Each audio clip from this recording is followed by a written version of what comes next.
ಚಿಕಿತ್ಸೆ ನಿರ್ಲಕ್ಷ್ಯ ಹಿನ್ನೆಲೆ ಮಾಲ್ಡಾ ಆಸ್ಪತ್ರೆಯಲ್ಲಿ ಮುಂದುವರೆದ ಶಿಶುಗಳ ಸಾವು, 4 ದಿನದಲ್ಲಿ 20 ಶಿಶು ಸಾವು. ಪಶ್ಚಿಮ ಬಂಗಾಳದ ಮಾಲ್ಡಾ ಮೆಡಿಕಲ್ ಕಾಲೇಜ್ ಆಸ್ಪತ್ರೆಯಲ್ಲಿ ಘಟನೆ. ಹಾವೇರಿಯಲ್ಲಿ ಕೃಷಿ ಮೇಳಕ್ಕೆ ಹರಿದು ಬರುತ್ತಿದೆ ಜನಸಾಗರ. ಅನಾವರಣಗೊಂಡಿದೆ ಅನ್ನದಾತನ ಶ್ರಮದ ಬದುಕಿನ ಚಿತ್ರಣ. ಕಣ್ಮನ ಸೆಳೆಯುತ್ತಿದೆ ಈರುಳ್ಳಿ ಬೆಳ್ಳುಳ್ಳಿಯಿಂದ ನಿರ್ಮಿತ ಬೃಹತ್ ಶಿವಲಿಂಗ. ಮಂಗಳೂರಿನಲ್ಲಿ 4 ದಿನಗಳ ಅಂತಾರಾಷ್ಟ್ರೀಯ ಚಲನಚಿತ್ರೋತ್ಸವ. ಚಿತ್ರೋತ್ಸವಕ್ಕೆ ಚಾಲನೆ ನೀಡಿದ ರಂಗಕರ್ಮಿ ಸದಾನಂದ ಸುವರ್ಣ. ಪ್ರದರ್ಶನಗೊಳ್ಳಲಿವೆ 10ಕ್ಕೂ ಹೆಚ್ಚು ಸದಭಿರುಚಿಯ ಚಿತ್ರಗಳು. ದೇವಾಲಯಗಳಲ್ಲಿನ ಪಂಕ್ತಿಭೇದ ಬಗ್ಗೆ ಅಪಸ್ವರ. ಊಟದಲ್ಲಿ ಪಂಕ್ತಿಭೇದ ಸಂವಿಧಾನ ಹಕ್ಕಿಗೆ ವಿರುದ್ಧ. ಇದೇ 26ರಿಂದ ರಾಜ್ಯವ್ಯಾಪಿ ಸಿಪಿಎಂ ಚಳವಳಿ. ಸೇನಾ ಮುಖ್ಯಸ್ಥ ವಿಕೆ ಸಿಂಗ್ ಜನ್ಮ ದಿನಾಂಕ ವಿವಾದ. PIL ವಜಾಗೊಳಿಸಿದ supreme court. ವಿಕೆ ಸಿಂಗ್ರನ್ನ ಬೆಂಬಲಿಸಿ ಖಾಸಗಿ ಸಂಸ್ಥೆ ಸಲ್ಲಿಸಿದ್ದ ಪಿಐಎಲ್. ಹೊಸ ಹೆಜ್ಜೆಗೆ ಮುಂದಾದ ಬೆಳಗಾವಿಯ ರಾಣಿ ಚೆನ್ನಮ್ಮ ವಿಶ್ವವಿದ್ಯಾಲಯ. ಜಿಂದಾಲ್ ಇನ್ಸ್ಟಿಟ್ಯೂಟ್ ಆಫ್ ಎಕನಾಮಿಕ್ಸ್ ಸಂಸ್ಥೆಗೆ ವಿವಿ ಸಹಾಯ ಹಸ್ತ. ಜಿಂದಾಲ್ಗೆ 50 ಎಕರೆ ಭೂಮಿ ನೀಡಲು ಬೆಳಗಾವಿ ವಿವಿ ಚಿಂತನೆ. ಯಡಿಯೂರಪ್ಪ ರಾಜ್ಯ ಪ್ರವಾಸದ ಬಗ್ಗೆ ಅಪಾರ್ಥ ಬೇಡ. ಎಲ್ಲಾ ಕಡೆಗೂ ನಾನು ಪ್ರವಾಸ ಮಾಡುವುದು ಅಸಾಧ್ಯ. ಮೈಸೂರಿನಲ್ಲಿ ಸಿಎಂ ಸದಾನಂದಗೌಡ ಹೇಳಿಕೆ. ನಂಜನಗೂಡಿನ ಸುತ್ತೂರಿನಲ್ಲಿ ಅದ್ದೂರಿ ಜಾತ್ರಾ ಮಹೋತ್ಸವ. ಸಾಮೂಹಿಕ ವಿವಾಹದಲ್ಲಿ ಹೊಸ ಜೀವನಕ್ಕೆ ಕಾಲಿಟ್ಟ 170ಕ್ಕೂ ಹೆಚ್ಚು ಜೋಡಿ. ದಂಪತಿಗೆ ಶುಭ ಹಾರೈಸಿದ ಸಿಎಂ ಸದಾನಂದಗೌಡ. ಪಕ್ಷದ ಅಭಿವೃದ್ಧಿಗಾಗಿ ರಾಜ್ಯ ಪ್ರವಾಸವೇ ಹೊರತು ನನ್ನ ವರ್ಚು ಸಿಗಲ್ಲ. ಪಕ್ಷದ ಗೊಂದಲಗಳು ಸೂಕ್ತ ಸಮಯದಲ್ಲಿ ನಿವಾರಣೆಯಾಗುತ್ತೆ. ಮೈಸೂರಿನಲ್ಲಿ ಮಾಜಿ ಸಿಎಂ ಯಡಿಯೂರಪ್ಪ ಹೇಳಿಕೆ. ಸಂಸದ ಅನಂತಕುಮಾರ್ ಗ್ಯಾಂಗ್ ದಂಡುಪಾಳ್ಯ ಗ್ಯಾಂಗ್ ಇದ್ದಂತೆ. ಬೆಂಗಳೂರಿಗೆ ಬಿಜೆಪಿ ಕೊಡುಗೆ ಶೂನ್ಯ. ಮಾಜಿ ಮೇಯರ್ ರಾಮಚಂದ್ರಪ್ಪ ಆರೋಪ. ಸರಿಯಾಗಿ ಪಾಠ ಮಾಡದೆ ಗುಂಪುಗಾರಿಕೆ ಆರೋಪ. ಉಪನ್ಯಾಸಕಿ ವಿರುದ್ಧ ವಿದ್ಯಾರ್ಥಿನಿಯರ ಪ್ರತಿಭಟನೆ. ಹಾಸನ ಸರ್ಕಾರಿ ಮಹಿಳಾ ಪಾಲಿಟೆಕ್ನಿಕ್ ವಿದ್ಯಾರ್ಥಿಗಳಿಂದ ಧರಣಿ. ರಾಜ್ಯದಲ್ಲಿರುವುದು ಸರ್ಕಾರ ಅಲ್ಲ ಸರ್ಕಸ್. ಸರ್ಕಾರ ನಡೆಯುತ್ತಿರುವುದು ಪಕ್ಷದಿಂದಲ್ಲ ಗರ್ಭಗುಡಿಯಿಂದ. ಬಿಜೆಪಿ ವಿರುದ್ಧ ಡಿಕೆ ಶಿವಕುಮಾರ್ ವಾಗ್ದಾಳಿ. ಬಿಜೆಪಿ ಸರ್ಕಾರ ಹುಚ್ಚರ ಸರ್ಕಾರ. ಯಡಿಯೂರಪ್ಪ ತುಂಬಾ ದಿನಗಳ ನಂತರ ಸತ್ಯ ನುಡಿದಿದ್ದಾರೆ. ಯಡಿಯೂರಪ್ಪ ಬಗ್ಗೆ ಮಾಜಿ ಸಿಎಂ ಕುಮಾರಸ್ವಾಮಿ ವ್ಯಂಗ್ಯ. ಬೆಂಗಳೂರಿನ ನಾಯಂಡಹಳ್ಳಿಯಲ್ಲಿ ಸರಣಿ ಅಪಘಾತ. ಕಾಂಕ್ರೀಟ್ ಲಾರಿಯಿಂದ 8 ಕಾರು, 1 ಜೀಪ್, 2 ಬೈಕ್ ಜಖಂ. ಸ್ಥಳದಲ್ಲೇ ಬೈಕ್ ಸವಾರ ಸಾವು, ಇಬ್ಬರಿಗೆ ಗಾಯ. ಪಂಚರಾಜ್ಯಗಳ ವಿಧಾನಸಭಾ ಚುನಾವಣೆ. ನಾನು ಉತ್ತರ ಪ್ರದೇಶದ ಸಿಎಂ ಅಭ್ಯರ್ಥಿ ಅಲ್ಲ. ಮಾಯಾವತಿ ಮುಲಾಯಂರಿಂದ ಅಲ್ಪಸಂಖ್ಯಾತರ ಶೋಷಣೆ. ಬಿಜೆಪಿ ನಾಯಕಿ ಉಮಾಭಾರತಿ ಗುಡುಗು. ವಿದ್ಯಾರ್ಥಿಗಳಿಗೆ ಅನುಕೂಲವಾಗುವ ಎಲೆಕ್ಟ್ರಾನಿಕ್ ಮಾದರಿಗಳು. ಪಠ್ಯ ಬೋಧನೆಗೆ ನೂತನ ತಂತ್ರಜ್ಞಾನಗಳ ಆವಿಷ್ಕಾರ. ವಿದ್ಯಾರ್ಥಿಗಳ ಕಲ್ಪನೆಗೆ ಹೈಟೆಕ್ ಸ್ಪರ್ಶ ನೀಡಿದ ಚಂದ್ರಮೋಹನ್. ಮಂಜಿನೂರಿನಲ್ಲೂ ನಡೆಯುತ್ತಿದೆ ಪುಷ್ಪ ಪ್ರದರ್ಶನ. ಕಣ್ಮನ ಸೆಳೆಯುತ್ತಿದೆ ಬಣ್ಣ ಬಣ್ಣದ ಹೂ. ಮಾಜಿ ಸಂಸದ ಎಫ್ಎಂ ಖಾನ್ ಮನೆಯಂಗಳದಲ್ಲಿ ಹೂವಿನದ್ದೇ ರಾಶಿ.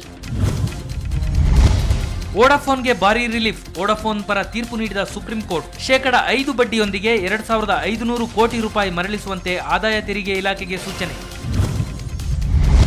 ಭಾರತ ಭೇಟಿಗೆ ಜೀವ ಬೆದರಿಕೆ ಹಿನ್ನೆಲೆ. ಭಾರತ ಭೇಟಿ ಕೈಬಿಟ್ಟ ವಿವಾದಾತ್ಮಕ ಲೇಖಕ ಸಲ್ಮಾನ್ ರಶ್ದಿ. ಜೈಪುರಕ್ಕೆ ಸಾಹಿತ್ಯ ಸಮ್ಮೇಳನಕ್ಕೆ ಭೇಟಿ ನೀಡಬೇಕಿದ್ದ ರಶ್ದಿ.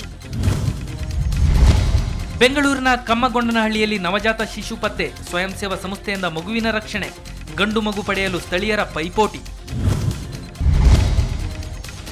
ದೆಹಲಿಯಲ್ಲಿ ದಟ್ಟ ಮಂಜು ಕವಿದ ಹಿನ್ನೆಲೆ 5.6 ಡಿಗ್ರಿ ಸೆಲ್ಸಿಯಸ್ ಇಳಿದ ತಾಪಮಾನ. 12 ವಿಮಾನ ಹಾರಾಟದಲ್ಲಿ ವಿಳಂಬ. 4 ವಿಮಾನ ಹಾರಾಟ ರದ್ದು. ಪರದಾಡಿದ ಪ್ರಯಾಣಿಕರು. ಸಸ್ಯಕಾಶಿ ಲಾಲ್ಬಾಗ್ನಲ್ಲಿ ಸೃಷ್ಟಿಯಾಗಿದೆ ಹೂವಿನ ಲೋಕ. 9 ದಿನಗಳ ಫ್ಲವರ್ ಶೋಗೆ ಚಾಲನೆ ನೀಡಿದ ಸಿಎಂ ಸದಾನಂದಗೌಡ. ಕಣ್ಮನ ಸೆಳೆಯುತ್ತಿದ್ದಾನೆ ಹೂವಿನ ಬುದ್ಧ. ಮೊಸರು ತಿನ್ನಲು ಮುಗಿಬಿದ್ದ ಮಹಿಳೆಯರು. ಬಿಹಾರದ ಪಟ್ನಾ ನಗರದಲ್ಲಿ ನಡೆಯಿತು ಮೊಸರು ತಿನ್ನೋ ಸ್ಪರ್ಧೆ. ಸ್ಪರ್ಧೆಯಲ್ಲಿ ಭಾಗವಹಿಸಿದ್ದರು 200ಕ್ಕೂ ಹೆಚ್ಚು ಮಹಿಳೆಯರು. ನಿಶ್ಚಿತಾರ್ಥ ನಂತರ ಹುಡುಗಿಯೊಂದಿಗೆ ಚೆಲ್ಲಾಟವಾಡಿದ. ಮದುವೆಗೆ ಮಾತ್ರ ಒಲ್ಲೆ ಎಂದ. ಪೊಲೀಸ್ ಠಾಣಾ ಮೆಟ್ಟಿಲೇರಿದ್ದಾರೆ ಹುಡುಗಿ ಮನೆಯವರು. ದಾವಣಗೆರೆಯಲ್ಲಿ ಮುರಿದು ಬಿದ್ದ ವಿವಾಹ. ಎಲ್ಲೆಲ್ಲೂ ಹಿಮದ ಆಟ. ಆಸ್ಟ್ರೇಲಿಯಾದ ಮಂಜಿನ ರಾಶಿಯಲ್ಲಿ ಪಾಂಡಮರಿಗಳ ಕುಣಿದಾಟ. ಮರಗಳ ಮೇಲೆ ಮರಿ ಪಾಂಡಗಳ ಚೆಲ್ಲಾಟ.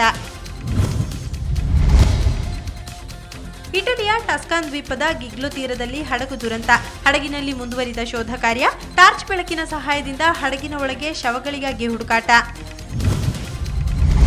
ಸಸ್ಯಕಾಶಿಯಲ್ಲಿ ಹೂಗಳ ರಾಶಿ. ಪುಷ್ಪೋದ್ಯಮದಿಂದ ಬೊಕ್ಕಸಕ್ಕೆ 600 ಕೋಟಿ ಆದಾಯ. ಲಾಲ್ಬಾಗ್ಗೆ ಬಂದ್ರೆ ರಾಜಕೀಯ ಮರೆಯುತ್ತೇನೆ ಅಂದ್ರು ಸಿಎಂ ಸದಾನಂದ ಗೌಡ. 37ನೇ ವರ್ಷಕ್ಕೆ ಕಾಲಿಟ್ಟ ದುನಿಯಾ ವಿಜಯ್. ಕರಿಚಿರತೆಗೆ ಇಂದು ಹುಟ್ಟುಹಬ್ಬದ ಸಂಭ್ರಮ. ಹರಿದು ಬಂದಿದೆ ಶುಭಾಶಯಗಳ ಮಹಾಪುರ. ಹಾಸನದಲ್ಲಿ ನಿಲ್ಲದ ಕಾಡಾನೆ ದಾಳಿ. ಆಲೂರಿನ ಮಲ್ಲೇನಹಳ್ಳಿಯಲ್ಲಿ ಎತ್ತಿಗೆ ಗಾಯಗೊಳಿಸಿದ ಒಂಟಿ ಸಲಗ. ಕಾಡಾನೆ ದಾಳಿಯಿಂದಾಗಿ ಗ್ರಾಮಸ್ಥರಲ್ಲಿ ಆತಂಕ. ಮದ್ಯದ ಅಂಗಡಿ ವಿರುದ್ಧ ಮಹಿಳೆಯರ ಹೋರಾಟ. ಬಾಗಲಕೋಟೆ ಜಿಲ್ಲೆಯ ಹಳ್ಳೂರಿನಲ್ಲಿ ಬೀದಿಗಿಳಿದ ಮಹಿಳೆಯರು ಮದ್ಯದ ಅಂಗಡಿ ಮುಚ್ಚಿಸುವಂತೆ ಸರ್ಕಾರಕ್ಕೆ ಒತ್ತಾಯ. ಲಕ್ಷಾಂತರ ಮೌಲ್ಯದ ಬಸ್ಸಿನ ಬಿಡಿಭಾಗಗಳು ವಶ. ಕಸದ ರಾಶಿ ಜೊತೆ ಸಾಗಣೆ ಮಾಡುವ ವೇಳೆಯಲ್ಲಿ ಪತ್ತೆ. ಚಿಕ್ಕಮಗಳೂರಿನ ಮೂಡಿಗೆರೆಯ ಕೆಎಸ್ಆರ್ಟಿಸಿ ಬಸ್ ಡಿಪೋದಿಂದ ಸಾಗಾಟ. 35 ವರ್ಷದಿಂದ ವರ್ಕ್ಶಾಪ್ ನಡೆಸುತ್ತಿರುವ ದಿಟ್ಟ ಮಹಿಳೆ. ಚಿಕ್ಕಮಗಳೂರಿನ ಕಳಸದಲ್ಲಿದ್ದಾರೆ ಮಾದರಿ ಮಹಿಳೆ. ಬಾಯಮ್ಮ ಕಂಡು ಮೂಗ ಮೇಲೆ ಬೆರಳಿಡ್ತಾ ಇದ್ದಾರೆ ಊರ ಮಂದಿ. ಇಟಲಿಯ ಗಿಗ್ಲಿಯೋ ದ್ವೀಪದ ಕಾನ್ಕಾರ್ಡಿಯಾ ಹಡಗು ದುರಂತ. ಬಚಾವಾದ 200 ಭಾರತೀಯರು ತವರಿಗೆ ಆಗಮನ. ಸಾವನ್ನ ಗೆದ್ದು ಮುಂಬೈ ಏರ್ಪೋರ್ಟ್ಗೆ ಬಂದಿಳಿದ 40 ಮಂದಿಗೆ ಬಂಧುಗಳಿಂದ ಆತ್ಮೀಯ ಸ್ವಾಗತ. 4 ಹೆಣ್ಣು ಮಕ್ಕಳಲ್ಲಿ 2 ಬುದ್ಧಿಮಾಂದ್ಯರು, ಒಬ್ಬಳು ದೈಹಿಕ ಅಂಗವಿಕಲೆ. ಚಿಕಿತ್ಸೆ ಕೊಡಿಸಲಾಗದೆ ಕಂಗಾಲಾಗಿದೆ ಬಡ ಕುಟುಂಬ. ಗುಲ್ಬರ್ಗಾ ಜಿಲ್ಲೆ ಮದರಾ ಗ್ರಾಮದ ಕುಟುಂಬಕ್ಕೆ ಬೇಕಾಗಿದೆ ನೆರವಿನ ಹಸ್ತ.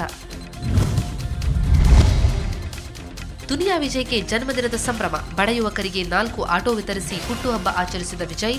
ಕೇಕ್ ಕತ್ತರಿಸಿ ವಿಜಯ್ ಅಭಿಮಾನಿಗಳ ಸಂಭ್ರಮ.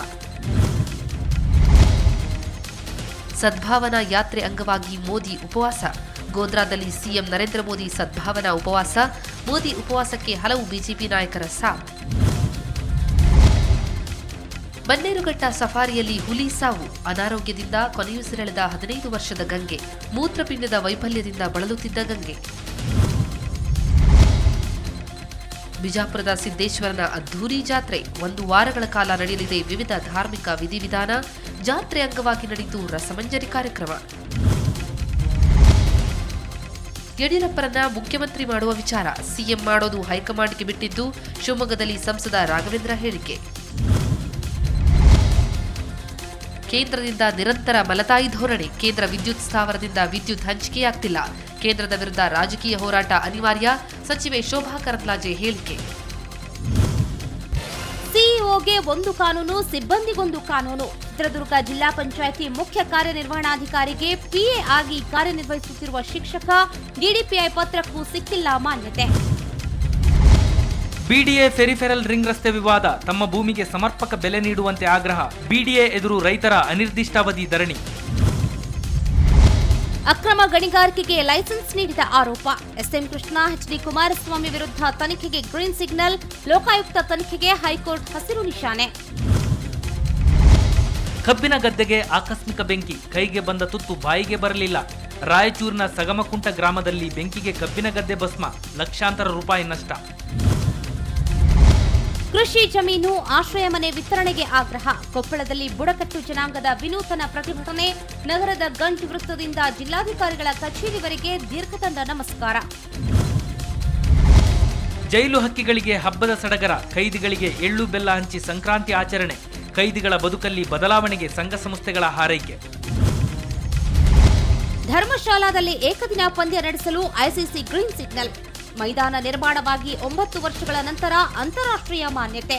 ಭಾರತಕ್ಕೆ ಪಂದ್ಯ ಆಯೋಜಿಸಲು ಸಿಕ್ಕಿದೆ ಮತ್ತೊಂದು ಕ್ರೀಡಾಂಗಣ. ಸ್ಟಾರ್ ಆಟಗಾರ ಕ್ರಿಸ್ ಗೇಲ್ರನ್ನ ಉಳಿಸಿಕೊಂಡ ಆರ್ಸಿಬಿ. 10 ಕೋಟಿ ರೂಪಾಯಿಗೆ ಗೇಲ್ ಖರೀದಿ.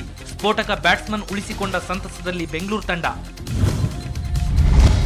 ಫೆಬ್ರವರಿ 4ರಂದು ಬೆಂಗಳೂರಿನಲ್ಲಿ ಐಪಿಎಲ್ ಆಟಗಾರರ ಹರಾಜು. ಬಿಡ್ನಲ್ಲಿ 183 ಆಟಗಾರರು ಭಾಗಿ. ಇಂಗ್ಲೆಂಡ್ ಮತ್ತು ಆಸ್ಟ್ರೇಲಿಯಾ ಆಟಗಾರರಿಗೆ ಭಾರೀ ಬೇಡಿಕೆ. ಸ್ವಾಮೀಜಿಗಳಿಂದ ಲಿಂಗಾಯತ ಸಮುದಾಯ ಗುತ್ತಿಗೆ. ಸ್ವಾಮೀಜಿಗಳು ಮಠ ಬಿಟ್ಟು ತೊಲಗಲಿ. ಸ್ವಾಮೀಜಿಗಳಿಂದ ಯಡಿಯೂರಪ್ಪರ ಭೇಟಿಗೆ ಮಾಜಿ ಸಚಿವ ಬಸವರಾಜ ಹೊರಟ್ಟಿ ಲೇವಡಿ.